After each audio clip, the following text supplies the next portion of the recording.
Lihatlah keadaan Dewan Makan di Pondok Rehat Abada ini.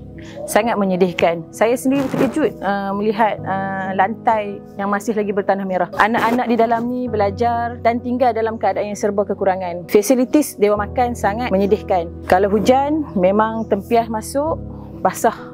Sedih sangat. Kita mengharap bantuan daripada tuan-tuan, puan-puan di luar sana untuk membantu pejuang-pejuang agama kita di sini. Menuntut ilmu, menghafal Al-Quran, menuntut ilmu fardu ain di sini. Walaupun keadaan sebegini, fasilitis yang sebegini di sini, tapi mereka masih lagi bersemangat untuk meneruskan pengajian di sini walaupun dalam serba kekurangan. Saya amat kagum dengan mereka yang bersungguh-sungguh menuntut di sini. Walaupun keadaan Dewan Makan macam ni, asrama mereka pun dalam serba kekurangan.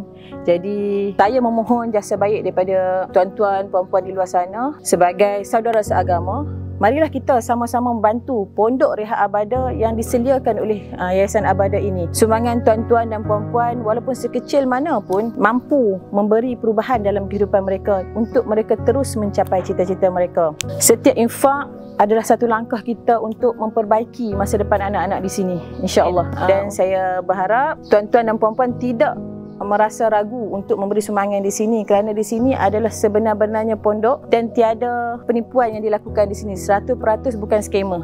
InsyaAllah kita bantu mereka untuk mereka lebih selesa, belajar lebih selesa, duduk lebih selesa, dan kita akan cuba untuk memberikan sumbangan tu untuk mereka lebih bersemangat terus belajar fardu ain dan juga menghafal Al-Quran di sini. Jika tuan-tuan berminat untuk memberi sedikit sumbangan tuan-tuan, boleh layari laman web yang tertera di bawah.